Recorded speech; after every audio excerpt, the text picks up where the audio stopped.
I know that your town, your roots and your family have played a great role in your life. You were born in Gdansk in 1957. Yeah, it's true. And Gdansk is really unique, not only for me, I think, but for the whole history of Europe, of region, of Poland, because, you can find still today influences of many cultures, religions, languages, Polish culture, German, Swedish, Jewish, Scottish, and of course Kashubian. In fact, I am Kashubian also, not only a citizen of Gdańsk, but also Kashubian. It means, that I am part of the ethnic minority. It's about 300,000 people with their own language, with their own customs, very traditional, very loyal to their tradition, to religion. And if you want to know everything about Europe, you can learn something about Gdańsk, and it would be enough, I think. My 4 identities, because I am from Gdańsk, because I am a Kashubian, I am a Pole. It's my main identity, of course, and I am a European. Yeah, this is what I am very proud of, because this is a foundation of this modern thinking and modern feeling about Europe. And your parents? Yeah, my parents. My father was a carpenter. He died when I was 14. He was a very strict father and strong person, if you know what I mean. And my mother was pure goodness and pure love. She was a really beautiful woman. Simple but very wise, and of course she worked very hard to support me and my sister after my father died. My older sister took care that I didn't become a hooligan, because in fact I spent my whole life in this time on the streets and among hooligans, football fans. Yeah, no, we lived in poverty, but in a happy and loving family. As I know, history, in particular the history of ancient Greece, is your real passion. Yeah, it's true, but history around me was much more interesting than books. It was in 1970 when bloody riots erupted right under my windows. It was a huge protest against communist regime. Thousands of people took to the streets. I saw policemen shooting at workers. Dozens were killed. I saw public buildings on fire, tanks, blood. And from the very beginning, it was clear for me, even though I was, a teenager, who is on the right side and who is on the wrong side. And from this time, still today, I know that people who are beaten are much more often right than people who beat them. This was your first experience with politics as a very young man. And when did you start your adventure with politics in a serious way? I was a student. I started my studies at Gdansk University in 1976. Of course, I read history. And I engaged in something like illegal activities in so-called democratic opposition. It was a small group of students. We cooperated with other groups of workers, also very small. It was in 1979, I think, when I met Lech Wałęsa. We had no idea that our very few small groups would change into 10 million people movement, national movement, in fact. I mean, of course, the solidarity. It was after our great strike in August in 1980. Then I started my regular job as a journalist in one of 2 newspapers of solidarity movement. I established Independent Students Association. It was, in fact, a part of the student part of solidarity. And yes, but this the whole Solidarity Carnival was, as you know, interrupted by General Jaruzelski and his army in the end of 1981. Yes, with the imposition of martial law. Exactly. Martial law was a dramatic time for Poles, but I guess it was also very dramatic for you personally. Yeah, you know, it was a really difficult time for all of members of Solidarity. Thousands of people were arrested. Thousands of people went into hiding. I lost my job, like Gosia, my wife, because she was also an activist of Solidarity. We lost our flat. I was hiding for a short time to avoid being arrested. But, you know, in fact, I am really lucky devil. Because when they arrested me in 1983, after a few days, General Jaruzelski announced the amnesty for the political prisoners, and I was free. But I had to start with completely new profession. I worked as a bread seller for 1 year, and then I started with something completely new. I became a manual worker, working on high altitudes, you know, on chimneys in factories, on high constructions, installations, and we painted and rebuilt these chimneys with the use of climbing equipment, you know, almost 7 years on rope, like crazy alpinist. Exciting time. At the same time, of course, we were engaged in the political underground.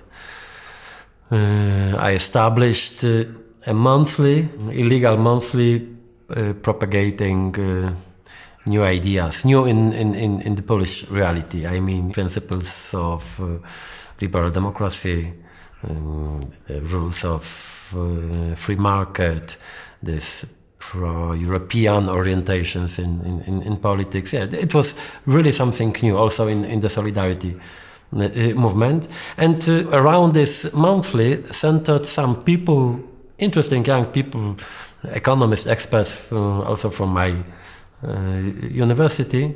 And, you know, we had no idea that we established, in fact, something like think tank. But yeah, it was one of the first in Polish history. We worked for Lech Wałęsa, then the leader of illegal Solidarity movement. And this is why after the collapse of communism, after 1989, our group formed, in fact, the first liberal government in Poland, after the first free presidential election in Poland. When Lech Wałęsa became president, he supported us in this new challenge, I mean new government. What were you responsible for? You know, our circle called Gdansk Liberals established a new political party, Liberal Democratic Congress, and I became its leader. But in administration, I was responsible for privatizing and demonopolization of former communistic state-owned press concern and printing houses. Very exciting and also demanding work, but for sure youthful, and it was interesting time.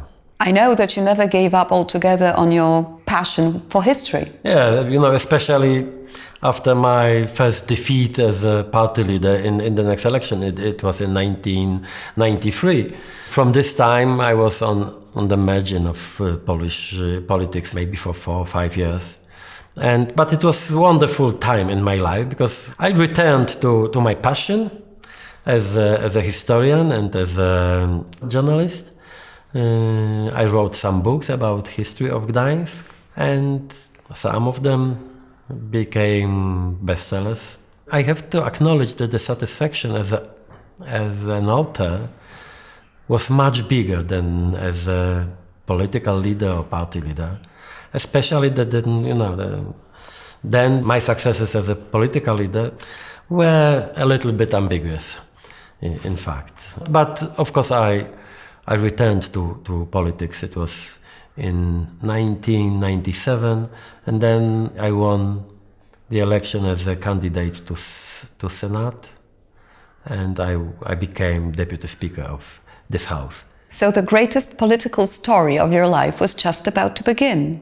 Yeah, you're right. I think it was in 2001 when we started with a new political formation, civic platform. It was something like, protest against routine and corruption in politics. And for people, the civic platform was like promise of something like fresh air in our political reality. But it was also a risky step, and the beginnings were difficult. In the end, it was in 2007, we won the election after a very tough and brutal campaign, and I became prime minister. I'm a modest person, but I think I can say that it was successful 2 terms, especially the condition of Polish economy. It's unbelievable that the Polish economy grew by 20%, and while European economy was about 0 at the same time.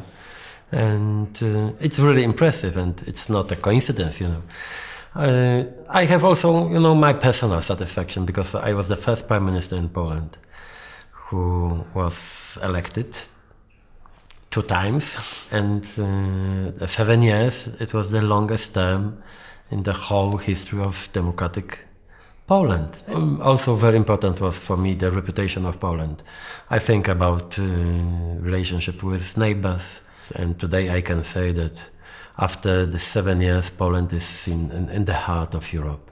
It's one of the pillars of European Union, not a troublemaker from peripheries. And this is, I think, very significant difference. Yeah, I am proud.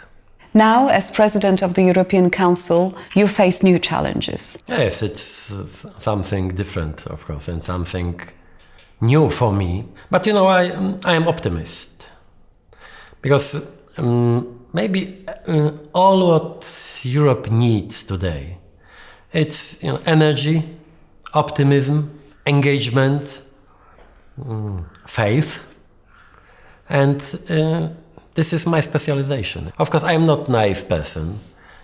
After being for 7 years prime minister in Poland, I can't be naive, and for sure